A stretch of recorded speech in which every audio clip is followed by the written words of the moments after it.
वरहमत llahi वबरकातुहू। सवाल आया था, क्या बीवी जिस मर्द से उसकी शादी होती है उसी की पसली से पैदा होती है? ये सवाल है और इस सवाल के पीछे 3-4 सवाल और निकलते हैं कि एक वो औरत जिसके निकाह ही नहीं होता, वो बेकुंवारी की कुंवारी रहती है, तो क्या उसकी तख्लीक और उसकी पैदाइश किसी मर्द की पसली से नहीं हुई?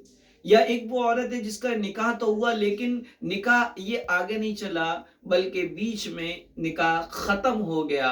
इसी तरीके से एक वो औरत जिसके कई शौहर हैं, तो क्या वो कई शौहरों की पसली से पैदा की गई है? ये सब सवाल उठते हैं। तो इन सवालात के जवाबात को समझने के लिए आइए आप ये समझिएगा कि अल्लाह तबारक व तआला ने इंसान को अपनी कुदरत से पैदा फरमाया, और इंसान ही नहीं बल्कि पूरी कायनात और जर्रे जर्रे को अल्लाह ताला ने अपनी कुदरत कामिला से पैदा फरमाया। लेकिन इंसान की तख्लीक में अल्लाह ताला ने 4 स्टेप और 4 दर्जे लिए, और वो इस तरीके से कि अल्लाह ताला ने इंसान को अपनी कुदरत से पैदा किया, और उसकी तख्लीक और उसकी पैदाइश में न कोई मर्द था न कोई औरत का वास्ता था।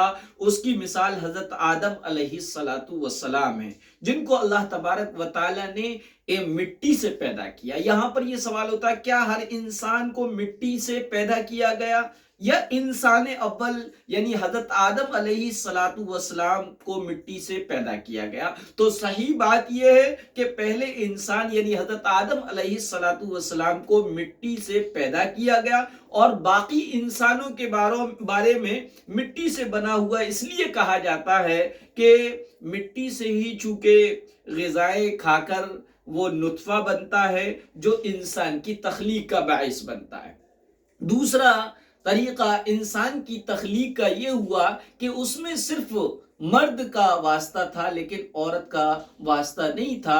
जैसे कि हजरत हव्वा अलैहिस्सलाम को अल्लाह तबारक व तआला ने अपनी कुदरत से आदम अलैहिस्सलातु वस्सलाम की बाईं पसली, जो कि ऊपर वाली पसली है जो सबसे ज्यादा टेढ़ी होती है, उससे पैदा किया। और यही वजह है जब ये कहा जाता है कि औरत की पैदाइश और तख्लीक पसली से हुई है, तो इससे मुराद हजरत हव्वा की पैदाइश और तख्लीक हजरत आदम अलैहिस्सलातु वस्सलाम की पसली से हुई है। इसी तरीके से तीसरा दर्जा कि अल्लाह ताला ने बगैर मर्द के वास्ते के सिर्फ औरत से ही अल्लाह ने इंसान की तख्लीक फरमाई, और उसकी मिसाल हजरत ईसा अलैहिस्सलाम है, जिनको अल्लाह ताला ने अपनी कुदरत से और अपने हुक्म से हजरत मरियम अलैहिस्सलाम के बतन से पैदा फरमाया बगैर बाप के। इसी तरीके से चौथी तख्लीक ये कि अल्लाह ताला ने इंसान को मर्द औरत दोनों के वास्ते से और दोनों के मिलाप से पैदा फरमाया। ये पूरी इंसानियत जो फैली हुई है, ये सब जो है उसी की मिसाल और नज़ीर है। अब ये समझिएगा कि अल्लाह तबारक व तआला ने जो है क्या हर औरत को उसके शौहर की पसली से पैदा किया है? तो जवाब ये कि ऐसा बिल्कुल भी नहीं है। हर जोड़े के लिए ये उसूल नहीं है, हर मियाँ बीवी के लिए ये उसूल नहीं है, बल्कि पहली तख्लीक की तरफ इशारा होता है कि पहली तख्लीक जो हजरत हव्वा की हुई है उसकी तरफ बताया गया, और बताया गया कि हजरत हव्वा को आदम अलैहिस्सलातु वस्सलाम की पसली से पैदा फरमाया गया। उसका वाक़या ये हुआ कि अल्लाह ताला ने जब हजरत आदम अलैहिस्सलाम को बना दिया, तो हजरत आदम अलैहिस्सलातु वस्सलाम अपने आप में कमी का एहसास कर रहे थे, और उस एहसास का नाम भी नहीं था। और अल्लाह ताला अलीमुन बिज़ाति सुदूर है, दिलों के राज़ों को भेदों को जानने वाला है, इसलिए अल्लाह समझ गया। और हजरत आदम अलैहिस्सलाम जिस वक्त सो रहे थे, उस वक्त उनकी बाईं पसली से अल्लाह ताला ने हजरत हव्वा को पैदा फरमाया। जब आंख खुली तो हजरत हव्वा को देखा।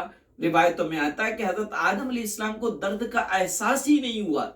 जब हजरत हव्वा को उनकी बाईं पसली से पैदा किया गया तो उनको दर्द का एहसास नहीं हुआ। यही वजह है कि आज जो रहम है मर्द की तरफ से बीवी के लिए, वो उसी की वजह से है। इसी तरीके से हजरत हव्वा ने कहा कि अल्लाह ताला ने मुझे अपनी कुदरत से तुम्हारी बाईं पसली से सुकून के लिए पैदा फरमाया। तो पता चला कि मियाँ बीवी की जब जिंदगी में सुकून होता है تو جہاں وہاں پر راحت ہوتی ہے تو وہاں پر حقوق کی ادائیگی بھی ہوتی ہے، محبتیں بھی ہوتی ہیں۔ لہذا میاں بیوی کا رشتہ اللہ تعالیٰ نے سکون کے لیے بنایا ہے، ایک دوسرے سکون حاصل کرے۔ جب یہ کیا ہے میاں بیوی کا رشتہ سکون والا ہوگا تو وہاں حقوق کی ادائیگی بھی ہوگی، محبتیں بھی ہوں گی، الفتیں بھی ہوں گی، اور جو ہے زندگی کا وہ سب کچھ ہوگا جو ہونا چاہیے۔